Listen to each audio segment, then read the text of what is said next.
বিসমিল্লাহির রহমানির রহিম। প্রিয় শিক্ষার্থীবৃন্দ, কেমন আছো তোমরা? আশা করি ভালো আছো। তোমাদের সবাইকে এম.এ. হাশেম ইয়াতুন্নেসা ফাউন্ডেশনের পক্ষ থেকে অনলাইন ক্লাসে স্বাগতম।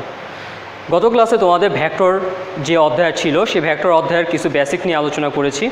আজকে তোমাদের জন্য আমি এই অধ্যায়ের কিছু প্রবলেম আছে, সেই প্রবলেমগুলি নিয়ে আলোচনা করব। তো প্রথমে যে প্রবলেমটা নিয়ে আলোচনা করব সেই প্রবলেমটা আমি একটু লিখছি বোর্ডের মধ্যে, একটু দেখো। তোমাদের কী দেওয়া ছিল? এবিসিডি একটা সামান্তরিক, যার কর্ণ বলছে এসি এবং বিডি। কর্ণ আমার বলছে এসি এবং বিডি ভেক্টরদ্বয়কে এবি আর এডি ভেক্টরদ্বয়ের মাধ্যমে প্রকাশ করতে বলছে। আরেকটা বলছে এবি আর এডি ভেক্টরদ্বয়কে এসি বিডি ভেক্টরের মাধ্যমে প্রকাশ করতে বলছে। এরকম দুইটা প্রবলেম এখানে তোমাদের জন্য। তাহলে প্রথমে একটু খেয়াল করে দেখো। প্রথমে বলছে হচ্ছে কি এসি এবং বিডি ভেক্টরদ্বয়কে এবি এডি ভেক্টরের মাধ্যমে প্রকাশ করতে বলছে। প্রথমে তোমার যে কাজটা, সেই কাজটা হচ্ছে আমি তোমাকে একটু বলি। যেহেতু এবিসিডি একটি সামান্তরিক, প্রথমে আগে আমরা এবিসিডি একটা সামান্তরিক আঁকি। এই সামান্তরিকের এ বি সি ডি এর কর্ণকে এসি এবং বিডি পরস্পরকে অভিনন্দে ছেদ করছে। ডিরেকশনের ক্ষেত্রে তোমাকে অবশ্যই একটু খেয়াল রাখতে হবে। ডিরেকশনটা একটু দেখো। আমি ফার্স্টে ধরো এইখান থেকে শুরু করছি, ধরো এ থেকে শুরু করছি ডিরেকশনটা, এ থেকে বি, বি থেকে সি। তাহলে কী হবে? এ থেকে সি। ডিরেকশনের নিয়মটা হচ্ছে এরকম। ত্রিভুজ ফর্মুলা তোমাদের গতদিন আমরা ত্রিভুজের সূত্র দেখাইছিলাম, সেই ত্রিভুজের সূত্রের মধ্যে এই জিনিসটা উল্লেখ করা ছিল। খেয়াল করো, ত্রিভুজের যোগ বিধি, ভেক্টরের ত্রিভুজ যোগ বিধি, সেখানে ছিল এ থেকে বি, বি থেকে সি হলে তাহলে কী হবে? এ থেকে সি। আবার এ থেকে ডি, ডি থেকে সি হলে কী হবে? এ থেকে সি। আবার এখান থেকে এভাবে লেখা যায় এ থেকে বি, বি থেকে ডি ইকুয়াল টু কি? এ থেকে ডি। এভাবে আমরা লিখতে পারি। তো এভাবে আমরা দেখো ডিরেকশনগুলি দিচ্ছি, সেই ডিরেকশনগুলি একটু মিলানো। এ থেকে বি, বি থেকে সি, এ থেকে সি। আবার এ থেকে ডি, ডি থেকে সি, এ থেকে সি। এবং এসি এবং বিডি কর্ণদ্বয় পরস্পর কী করছে? অভিনন্দে ছেদ করছে।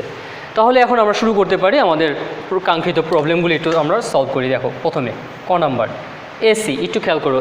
এখানে চারটা প্রবলেম আসলে মূলত। এসিকে এবি এডি ভেক্টর মাধ্যমে প্রকাশ করে, বিডিকে এবি এডি ভেক্টর মাধ্যমে প্রকাশ করতে হবে, এবিকে এসি বিডি ভেক্টর মাধ্যমে প্রকাশ করতে হবে, এডিকে এসি বিডি ভেক্টর মাধ্যমে প্রকাশ করতে হবে।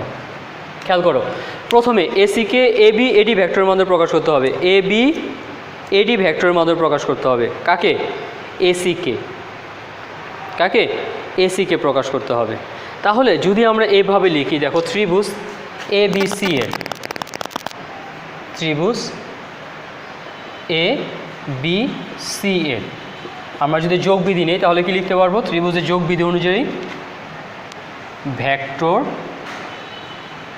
ত্রিভুজের যোগ বিধি অনুযায়ী, যোগ বিধি অনুযায়ী আমরা কি লিখতে পারি? দেখো এবি যোগ বিসি ইকুয়াল টু হচ্ছে এসি। এটা আমরা লিখতে পারি এবি যোগ BC equal to AC.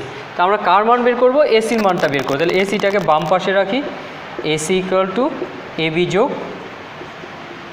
BC. তাহলে দেখো এখানে আমাদের অলরেডি এবি পেয়ে গেছি, আমাদের শুধু এখন বিসি বের করতে হবে। বিসির জায়গায় কী লিখতে হবে? এডি লিখতে হবে। দেখো এবি আর বিসি আর এডি, যেহেতু এটাকে একটা সামান্তরিক আমরা জানি সামান্তরিকের বিপরীত বাহুদ্বয় কি? পরস্পরকে সমান এবং সমান্তরাল। এই কথাটা আমরা জানি, সামান্তরিকের বিপরীত বাহুদ্বয় সমান এবং সমান্তরাল। যেহেতু এবিসিডি একটা সামান্তরিক, তাহলে আমরা কি বলতে পারি? বিসি আর এডি কি সমান লিখতে পারি। তাহলে আমরা এখানে লিখতে পারি এবি, বিসিকে লিখতে পারি কি? এডি। কারণটা লিখে দিই, যেহেতু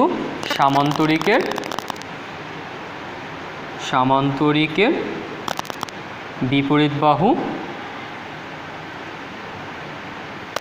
সমান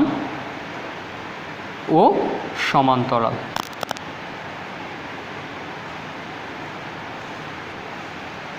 তাহলে আমরা এভাবে লিখতে পারি AC equal to AB plus এডি।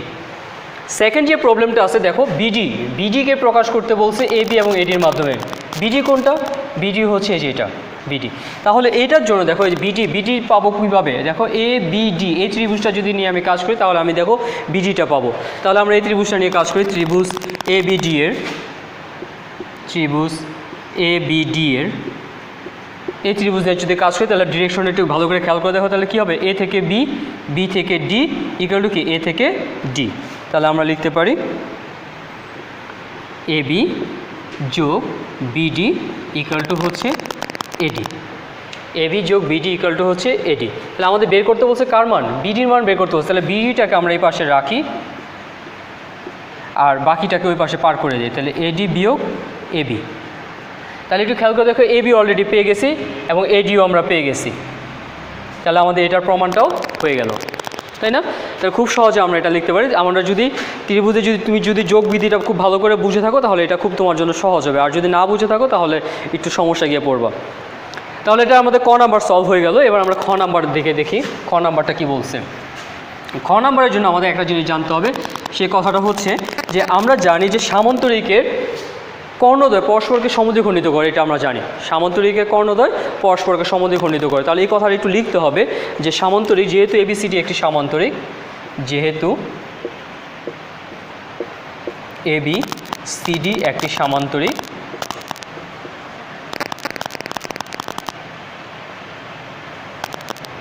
যেহেতু এবিসিডি একটি সামান্তরিক, এর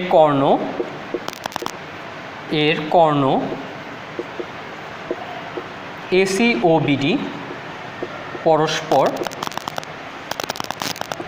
ও বিন্দুতে সমদ্বিখণ্ডিত হয়,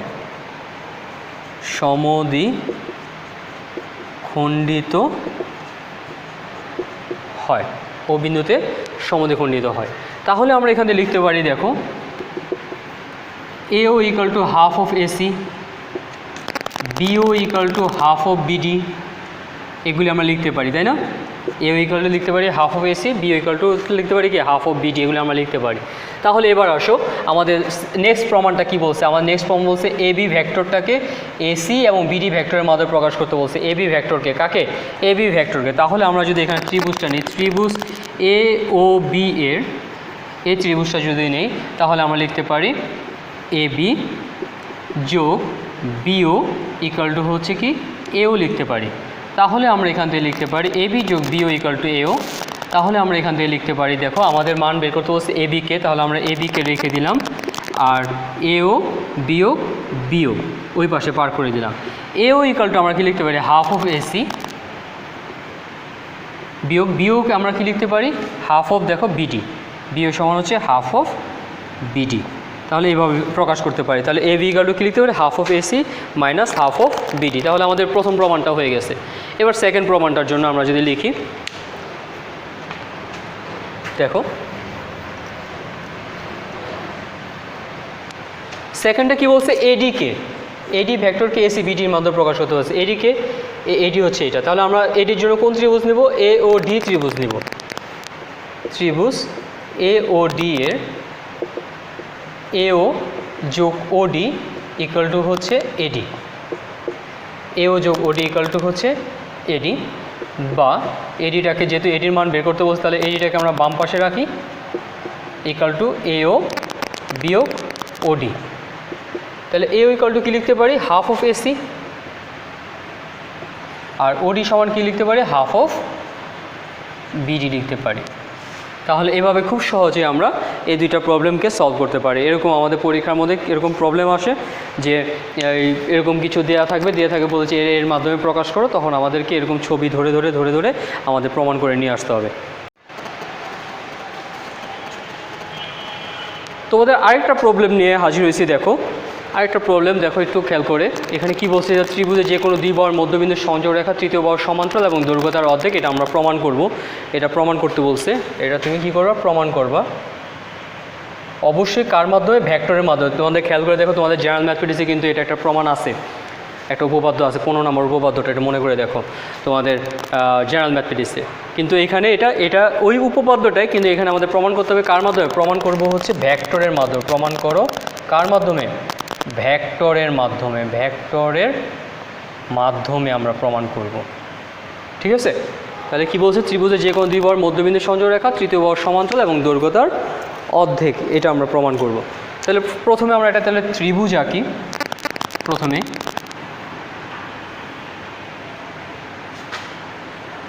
এবিসি একটা ত্রিভুজ, এবি বাহুর মধ্যবিন্দু হচ্ছে ডি, আর এসি বাহুর মধ্যবিন্দু হচ্ছে ডিই।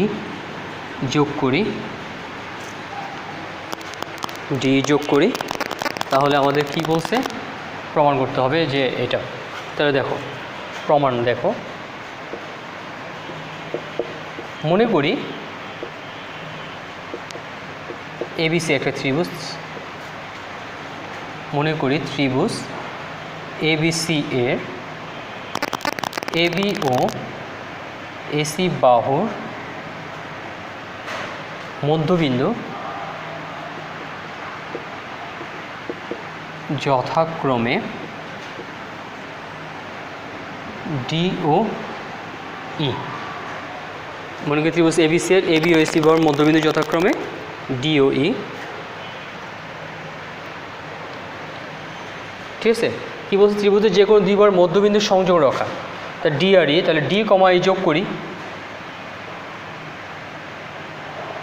ডি কমা ই যোগ করি। কী বলছে, তৃতীয় বাহুর সমান্তরাল দৈর্ঘ্য দ্বারা ওদের প্রমাণ করতে হবে কি, প্রমাণ করতে হবে যে ডিই সমান্তরাল বিসি এবং D equal to half of BC. প্রমাণ করতে হবে যে কি ডি সমান্তরাল বিসি এবং D equal to half of BC. ঠিক আছে, এটা হচ্ছে আমরা এখন প্রমাণ করব। আমরা তার আগে একটু ডিরেকশনটা দিয়ে নেই। আমরা ফার্স্টে ধরো এ থেকে শুরু করছি যাত্রা, তাহলে এ থেকে বি এর দিকে যাবে, বি থেকে সি এর দিকে যদি যায় তাহলে অবশ্যই এ থেকে সি এর দিকে যাবে, তাহলে এ থেকে বি তার মানে কি ডি থেকে অবশ্যই ই এর দিকে যাবে কি। ঠিক আছে, তাহলে এখন আমরা ধরো প্রমাণের মধ্যে যদি আমরা লিখি তাহলে দেখো এটা হচ্ছে এটা তোমার কাছে বিশেষ নির্বাচন গেল, এটা ছবি এঁকে এরপর আমরা প্রমাণের মধ্যে যাই। দেখো কীভাবে প্রমাণ করি। তো তোমাকে এখানে কি বলছে, ত্রিভুজের যে কোনো দুই বাহুর মধ্যবিন্দু সংযোগ রেখা, এখানে এ বি আর এসি বাহুর মধ্যবিন্দু কি ডি আর ই, তাই না? যেহেতু ডি এবং ই, যেহেতু ডি ও ই যথাক্রমে এ বি ও এসি বাহুর মধ্যবিন্দু, এসি বাহুর মধ্যবিন্দু, যেহেতু ডি ও ই যথাক্রমে এ বি এসি বাহুর মধ্যবিন্দু, সুতরাং আমরা লিখতে পারি সুতরাং AD equal to half of A B এবং A equal to half of AC. এটা আমরা লিখতে পারি AD equal to half of A B এবং A equal to half of AC.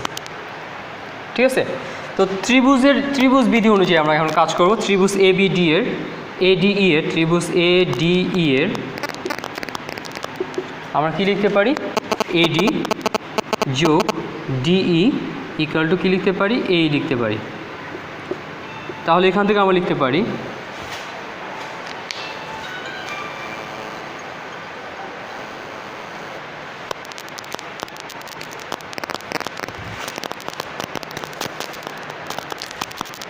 তাহলে এখান থেকে আমরা লিখতে পারি, দেখো এডি ইকাল টু লিখতে পারি হচ্ছে half of A B plus ডিকে লিখতে পারি হচ্ছে half of AC equal to হচ্ছে এই। এখান থেকে যদি আমি হাফ কমন নেই, এ বি যোগ এসি ইকাল টু হচ্ছে এই, এ বি যোগ এসি ইকাল টু হচ্ছে এই। তাহলে এখান থেকে আমি দেখো লিখতে পারি হাফ অফ এ বি যোগ এসি, এ বি যোগ এসি ইকাল টু আমরা দেখো বিসি লিখতে পারি। একটু খেয়াল করে দেখো, A B AD equal to কী লিখতে পারছি, half of A B, D equal to লিখতে পারি হচ্ছে, দুঃখিত একটু ভুল হয়েছে, এখান থেকে দেখো আমরা লিখতে পারি বা ডি ইকাল টু হচ্ছে এই বিয়োগ এডি। তাহলে এই ইকাল টু লিখতে পারি কি হাফ অফ এসি, আর এডি ইকাল টু লিখতে পারি হচ্ছে হাফ অফ এ বি। এখান থেকে যদি আমরা হাফ কমন নেই, এসি বিয়োগ এ বি, এটা হচ্ছে 1 নং সমীকরণ। আবার ত্রিভুজ এবিসি এর কী লিখতে পারি, এ বি যোগ বিসি ইকাল টু হচ্ছে এসি, বা বিসি ইকাল টু কী লিখতে পারি, এসি বিয়োগ এবি। এটি হচ্ছে 2 নং সমীকরণ।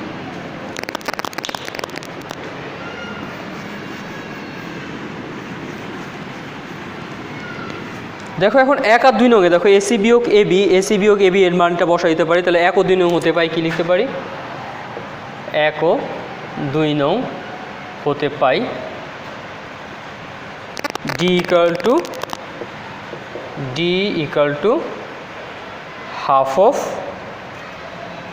অফ বিসি, বা ডি উভয় পাশে যদি আমি মডুলাস দিয়ে দিই হাফ অফ বিসি, উভয় পাশে যদি মডুলাস দিয়ে তাহলে আমরা লিখতে পারি D equal to half of BC. এবং ডি ও বিসি এর ধারক রেখা একই অথবা সমান্তরাল, একই অথবা সমান্তরাল, একই অথবা সমান্তরাল। ডি ও বিসি এর ধারক রেখা একই অথবা সমান্তরাল, কিন্তু এখানে ধারক রেখা এক নয়, তাহলে কি হবে? তাই সমান্তরাল হবে, সমান্তরাল। তাহলে আমরা লিখতে পারি সুতরাং ডি সমান্তরাল বিসি। কি বুঝতে পারছো? তাহলে এইভাবে আমরা কি করতে পারি? আমাদের প্রমাণগুলি করতে পারি। আমাদের বিভিন্ন প্রবলেমগুলি আছে, এগুলো প্রবলেমগুলি প্রমাণ করতে পারি। এখানে আরও কিছু প্রবলেম আছে, আমরা যদি নেক্সট ক্লাস যদি সময় পাই তাহলে আমরা সেখানে আরও কিছু প্রবলেম নিয়ে আলোচনা করব। ঠিক আছে, তাহলে আজকে এই পর্যন্তই থাক। ধন্যবাদ তোমাদের সবাইকে।